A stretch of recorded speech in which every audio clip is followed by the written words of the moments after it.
E aí, auditório, eu já comentei em umas duas ou três ocasiões que, para alguns autores, administrar basicamente é planejar, organizar, dirigir e controlar. Na nossa última aula sobre a teoria clássica, eu falei isso. E agora eu vou explicar essa temática um pouco mais a fundo. Você tem, na administração neoclássica, a perspectiva da administração mais popular entre todas.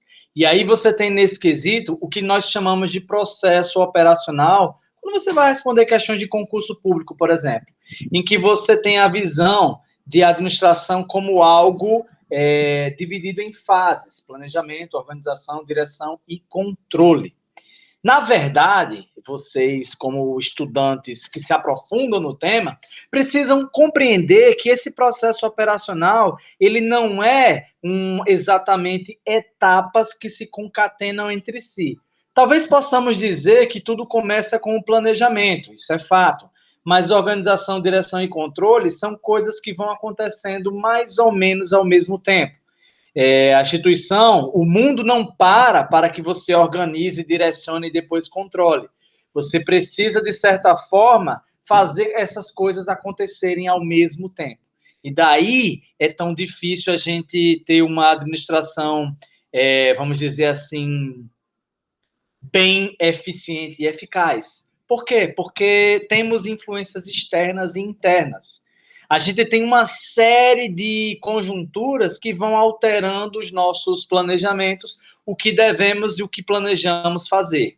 E aí é por isso que se fala que a administração é mutante, ou seja, ela é um exercício de transformação constante, porque ela é constituída por seres biológicos, pessoas que elas vão alterando a própria percepção do ambiente em que vive conforme vão vivendo. E nessa perspectiva, convém instituir para vocês, falar para vocês as principais características da teoria neoclássica. O que é que ela fez? Ela pegou as ideias clássicas que eu expliquei para vocês do Fayol, bebeu um pouquinho das fontes da teoria comportamental, das relações humanas, bebeu um pouquinho da burocracia, ela bebeu várias coisas da teoria científica, ela pegou todos esses elementos, bateu no liquidificador e fez um suco desse jeito que eu vou explicar para vocês agora. Então, percebam que várias dessas coisas que eu vou expor para vocês, já estão, de certa forma, descritos em outras escolas. Só que aqui, a teoria neoclássica, ela pegou o melhor de cada uma delas e deu um chablau bom, como eu vou explicar agora. Primeiro princípio seria a lógica de divisão do trabalho. E aqui a gente tem a divisão de funções. E isso diz respeito a você conseguir especializar determinados funcionários em tarefas próprias daquele ramo de atuação. Funcionários esses que precisam ser especialistas no que fazem. Eles precisam ter uma percepção plena e compreensão técnica do que estão realizando para que aquilo aconteça a contento. Hierarquia é um conceito-chave aqui também, inclusive em uma lógica de você ter as coisas claramente definidas para todos os presentes. Assim como a amplitude administrativa, que diz respeito à reflexão entre as instituições horizontais e verticais. Quanto mais chefes você tem numa empresa, mais verticalizada ela é. É só você imaginar uma piramidezinha. Quanto mais escadas você tiver nessa pirâmide, mais hierarquizada, mais verticalizada será essa empresa. Diferente de uma empresa horizontalizada, em que você tem poucos chefes para mais funcionários respondendo a eles. E aí a principal sacada é esse processo operacional que eu estava explicando agora. E aqui você tem as funções da administração. O planejamento, que diz respeito à idealização de aonde a instituição quer chegar. Aqui você vai fazer a conjectura de cenários, idealizando o presente, prospectando ele para um futuro.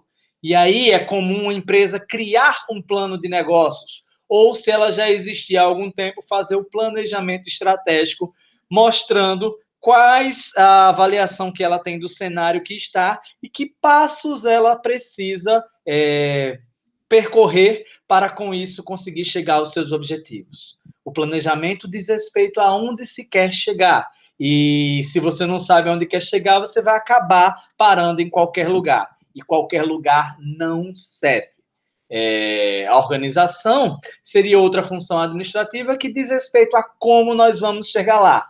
É só você fazendo uma comparação bem simples, inclusive em nossas aulas eu já fiz essa exposição para vocês. Quando a gente entra num carro, a gente tem um destino em mente. Esse destino em mente vou sair do Tabuleiro do Norte para ir para Limoeiro do Norte. Como é que eu devo fazer isso? Quais são os meus passos? Para conseguir dirigir esse carro e chegar ao meu objetivo, eu tenho que, no mínimo, ter abastecido ele.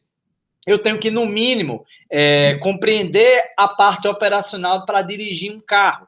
Ou seja, eu preciso ter em mente determinados recursos, tanto do planejamento quanto da execução.